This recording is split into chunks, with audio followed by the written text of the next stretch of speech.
ಈ ಯುವಕನ ಹೆಸರು ಬಾಲಾಜಿ ಸಿಂಗ್. ವಯಸ್ಸು 30 ವರ್ಷ. ಗುಡಿಬಂಡೆ ಪಟ್ಟಣದ ಬಾಪೂಜಿ ನಗರ ನಿವಾಸಿ.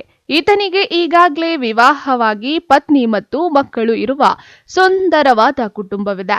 ಆದರೂ ಸಹ ಮಹಿಳೆಯೋರ್ವಳೊಂದಿಗೆ ಹಲವು ವರ್ಷಗಳಿಂದ ಅಕ್ರಮ ಸಂಬಂಧ ಬೆಳೆಸಿಕೊಂಡಿರುವ ಆರೋಪ ಕೇಳಿಬಂದಿದೆ. ಅದೇನಾಯ್ತೋ ಏನೋ ಶನಿವಾರ ತಮ್ಮ ಮನೆಯ ರೂಮ್ನಲ್ಲಿ ಸಾವಿಗೆ ಶರಣಾಗಿರುವ ಸ್ಥಿತಿಯಲ್ಲಿ ಕಂಡು ಬಂದಿದ್ದಾನೆ. ಇನ್ನು ಇದನ್ನು ಕಂಡ ಪತ್ನಿ ಶಾಕ್ ಆಗಿ ತನ್ನ ಸಂಬಂಧಿಕರಿಗೆ ಮಾಹಿತಿ ತಿಳಿಸಿದ್ದಾಳೆ. ಇನ್ನು ಮೃತ ವ್ಯಕ್ತಿಯ ಪತ್ನಿ, ನನ್ನ ಗಂಡ ಬೇರೆ ಮಹಿಳೆಯೊಂದಿಗೆ ಅಕ್ರಮ ಸಂಬಂಧ ಬೆಳೆಸಿಕೊಂಡಿದ್ದ, ಸದಾ ದೂರವಾಣಿಯಲ್ಲಿ ತಲ್ಲೀನನಾಗುತ್ತಿದ್ದ. ಇದೇ ವಿಚಾರವಾಗಿ ನಮ್ಮ ಮನೆಯಲ್ಲಿ ಆಗಾಗ ಗಲಾಟೆಗಳು ಸಹ ಆಗುತ್ತಿದ್ದು, ನನ್ನ ಗಂಡನಿಗೆ ಹನಿ ಟ್ರ್ಯಾಪ್ ಮಾಡಿ ಬ್ಲ್ಯಾಕ್ ಮೇಲ್ ಮಾಡುತ್ತಿದ್ಲು. ಇದರಿಂದ ಬೇಸತ್ತು ನನ್ನ ಗಂಡ ಸಾವಿಗೆ ಶರಣಾಗಿದ್ದಾರೆ ಎಂದು ಆರೋಪಿಸಿದ್ದಾಳೆ. ನನ್ನ ಹೆಸರು ಶ್ರುತಿಬಾಯಿ. ಬೆಳಗ್ಗೆ 6:40 ಫೋನ್ ಮಾಡಿದೆ. ಇಲ್ಲಿ ಬಂದು ಇಲ್ಲೇ ಆಚೆ. ಯಾರಿಗೆ ಫೋನ್ ಮಾಡಿ? ನಮ್ಮ ಯಜಮಾನ್ರಿಗೆ. ಏನು ಹೆಸರು? ಬಾಲಾಜಿ ಸಿಂಗ್. ಅವ್ರಿಗೆ ಫೋನ್ ಮಾಡಿದ್ರೆ ರಿಂಗ್ ಆಯ್ತು ಅಲ್ಲಿ. ಮತ್ತೆ ನೋಡ್ಬಿಟ್ಟು ಮತ್ತೆ ರಿಂಗ್ ಆಯ್ತು ಅಂತ ಹೇಳ್ಬಿಟ್ಟು ಮತ್ತೆ ಬೇರೆಯವ್ರಿಗೆ ಫೋನ್ ಮಾಡಿ ಕಳಿಸಿದೆ. ಅಣ್ಣ ಬಂದರು, ಮತ್ತೆ ಈ ಅಣ್ಣ ಬಂದಿದ್ರು, ನರೇಶ್ ಅಣ್ಣ. ಮತ್ತೆ ಅವ್ರ ಮೇಲೆ ಇರೋರು ಬಂದು ಬಾಕಲ್ ತೆಗ್ದ್ಬಿಟ್ಟು ನೋಡಿದ್ರೆ ಹಿಂಗಾಗಲಿ. ಏನಾಗಿದೆ? ನೇಣು ಹಾಕೊಂಡಿದ್ದಾರೆ. ಏನಾದರೂ ಸಮಸ್ಯೆ ಇತ್ತಾ? ಏನಿಲ್ಲ ಸರ್, ಅದೇ ಆ ಹುಡುಗಿ ಒಬ್ಳಿದ್ಲು, ಅವಳಿಂದಾನೇ ಅನ್ಕೊಂತೀನಿ ಸರ್. ಯಾವ ಹುಡುಗಿ? ಅವ್ರು ಏನೋ ಫೋನ್ ಮಾತಾಡ್ತಾ ಇದ್ರಾ? ಯಾವಾಗ? ಫೋನ್ ಇಲ್ಲ ಸರ್, ಒಂದು ತಿಂಗಳ ಮುಂಚೆ ಮಾತಾಡ್ತಾ ಇದ್ರು. ಅವತ್ತೇನ ಜಗಳ ಆಗಿ ಇದು ಮಾಡ್ಕೊಂಡು ಮತ್ತೆ ಇದು ಬಿಟ್ಬಿಟ್ಟಿದ್ರು ಅವರು. ಮತ್ತೆ ಏನಾಯ್ತು ಅಂತ ಗೊತ್ತಾಗ್ತಾ ಇಲ್ಲ ಸರ್. ಯಾರ ಮೇಲೆ ಅನುಮಾನ ಇದೆಯಾ ಏನಾದರೂ? ಅವಳ ಮೇಲೆ ಸರ್ ಅನುಮಾನ, ಇನ್ಯಾರ ಮೇಲೇನು ಇಲ್ಲ ಸರ್. ಯಾರು ಅವರು? ಅವಳು ಎಲ್ಲ ಶಿಡ್ಲಘಟ್ಟದಲ್ಲಿ ಇದಾರಂತೆ ಸರ್. ಅವಳ ಹೆಸರೇನು ಗಾಯತ್ರಿನಂತೆ. ಅವಳು ಬಿಟ್ರೆ ಇನ್ಯಾರು ಇಲ್ಲ ಸರ್ ನಮ್ಗೆ ನಮ್ಮ ಮನೇಲಿ. ಇನ್ನು ಇವ್ರ ಗಂಡ ಹೆಂಡ್ತಿನೂ ಅಷ್ಟಲ್ಲೇ. ಇನ್ನು ನಾನು ಮನೇಲಿ ಏನು ಮಾತಾಡಲ್ಲ. ಬೆಳಗ್ಗೆ ಹೋಗಿ ಸಂಜೆ ಬರ್ತೀನಿ ನಾನು. ಸಂಜೆ ಅಂದ್ರೆ ನೈಟ್ ಆಗೋಗುತ್ತೆ ನಾನು ಬರೋಷ್ಟೊತ್ತಿಗೆ.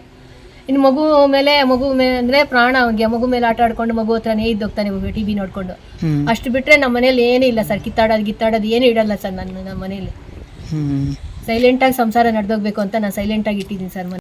ಎಲ್ಲ ಆಯ್ತು ಸರ್, ವಾರ್ನಿಂಗ್ ಕೊಟ್ಟು ಇಲ್ಲಿ ಮನೆ ಹತ್ರ ಬಂದು ಅವಳು ಗಲಾಟೆ ಮಾಡಿ ಎಲ್ಲ ಆಯ್ತು ಸರ್. ಏನ್ ಮಾಡಿದ್ರು ಅವಳು ಬಿಟ್ಟಿಲ್ಲ ಸರ್. ಇವನೇ ಬಿಟ್ಟಿಲ್ವೋ ಅವಳೇ ಬಿಟ್ಟಿಲ್ವೋ ನಮ್ಗೆ ಗೊತ್ತಿಲ್ಲ ಸರ್ ಅದ್ರ ಬಗ್ಗೆ. ಇವನು ಮಾತಾಡಿಲ್ಲ ಅಂದ್ರೆ ಅವಳೇ ಫೋನ್ ಮಾಡಿ ಇದು ಮಾಡ್ತಾಳೆ ಸರ್. ಟಾರ್ಚರ್ ಕೊಡ್ತೀನಿ, ಸತ್ತೋಗ್ಬಿಡ್ತೀನಿ ನೀನ್ ಮಾತಾಡಿಲ್ಲ ಅಂದ್ರೆ, ಅದು ಇದು ಅಂತ ಏನೇನೋ ಮೆಸೇಜ್ಗಳು ಸರ್. ಇವತ್ತು ನೀಸ್ಬಿಟ್ಲು ನನ್ನ ಮಗುನ.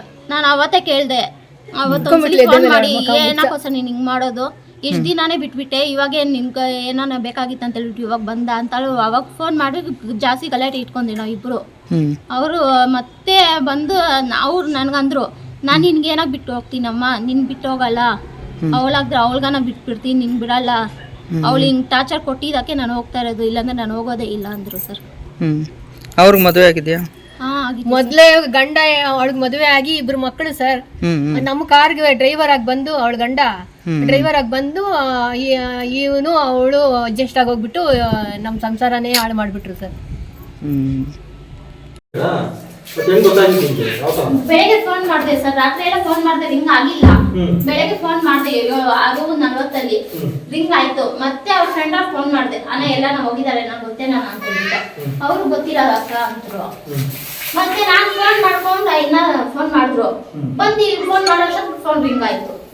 ಇಲ್ಲಿ ರೂಮಲ್ಲಿ ಆಚೆ ಕಡೆ ಮಾತಾಡಿದ್ವಿ, ಫೋನ್ ಮಾಡಿದ್ ನಾವು. ಫೋನ್ ರಿಂಗ್ ಆಗಿ ಸೌಂಡ್ ಬಂತು. ಸ್ವಿಚ್ ಆಫ್ ಆಗಿತ್ತು? ಸ್ವಿಚ್ ಆಫ್ ಆಗಿಲ್ಲ, ಆನಲ್ಲೇ ಇತ್ತು. ಸ್ವಿಚ್ ಆಫ್ ಆಗಿಲ್ಲ, ಸೈಲೆಂಟ್ ಅಲ್ಲೇ ಇತ್ತು ಫೋನ್. ಸರ್ ನಾನು 8:30 ಫೋನ್ ಮಾಡಿದೆ ಸರ್ ರಾತ್ರಿ ನೈಟ್ ಅಲ್ಲಿ. ಹಿಂಗಾಯ್ತು. ನಾನೇನ್ ಅನ್ಕೊಂಡಿದ್ರೆ ಯಾವಾಗ್ಲೂ ಗಾಡಿಗೆ ಹೋದಾಗ ಅವ್ರ ಫೋನ್ ತೆಗಿಯಲ್ಲ, ಎಲ್ಲ ಗಾಡಿಗೆ ಹೋಗಿದ್ದಾರೆ ಬಿಡು ಅಂತ ನಾನು ಸುಮ್ನೆ ಆಗೋದೆ. ಮಗುನ್ ಮಾತಾಡಿದ್ರೇನೆ ಅವ್ನ್ ಸಮಾಧಾನ ಆಗ್ತಾ ಇದ್ದಿದ್ದು. ಆಮೇಲೆ ಅವ್ರ ಮಿಸಸ್ ಫೋನ್ ಮಾಡ್ತಾ ಇದ್ರು, ರಿಂಗ್ ಆಯ್ತು, ಮತ್ತೆ ಎತ್ತಿಲ್ಲ ಅವರು. ಮತ್ತೆ ಗಾಡಿಗೆ ಡ್ರೈವಿಂಗ್ ಅಲ್ಲಿ ಇರ್ತಾರ ಅಂತ ಹೇಳ್ಬಿಟ್ಟು ನಾವು ಹಂಗೆ ಸೈಲೆಂಟ್ ಆಗಿ ಹೋಗ್ದೆ. 10 ಗಂಟೆಗೆ ಫೋನ್ ಮಾಡಿದೆ, ಅವಾಗೂ ರಿಂಗ್ ಆಯ್ತು, ಎತ್ತಿಲ್ಲ. ಮತ್ತೆ ಬಿಡು ಬೆಳಗ್ಗೆ ಏನೋ ಮಾತಾಡ್ತಾರಂತ ನಾನು ಇದ್ದಿದ್ದು. ಮತ್ತೆ ಬೆಳಗ್ಗೆ ಕೂಡ ಫೋನ್ ಮಾಡಿದೆ, ಸರಿ ಎತ್ತಿಲ್ಲ. ಮತ್ತೆ ಬಂದು ಫೋನ್ ಇದ್ ಮಾಡಿದ್ದು, ರಿಂಗ್ ಆಯ್ತು. ಏನಿಲ್ಲ ಸರ್, ಚೆನ್ನಾಗೇ ಇದ್ರು ಮನೆಯಲ್ಲಿ. ಅವಳು ಯಾವಳಿಂದನ ಸರ್ ಪ್ರಾಬ್ಲಮ್. ಇನ್ನು ಈ ಬಗ್ಗೆ ಗುಡಿಬಂಡೆ ಪೊಲೀಸ್ ಠಾಣೆಯಲ್ಲಿ ಮೃತನ ಪತ್ನಿ ಹಾಗೂ ತಾಯಿ ದೂರು ನೀಡಿದ್ದಾರೆ. ಒಟ್ಟಾರೆ ಪರಸ್ತ್ರೀಯ ಸಹವಾಸದಿಂದ ಕೆಟ್ಟ ವ್ಯಕ್ತಿ ಸುಂದರ ಕುಟುಂಬವನ್ನ ಅನಾಥವನ್ನಾಗಿಸಿ ಉಸಿರು ಚೆಲ್ಲಿದ್ದಾನೆ. N V Venkatesh, MMTV news, Gudibande.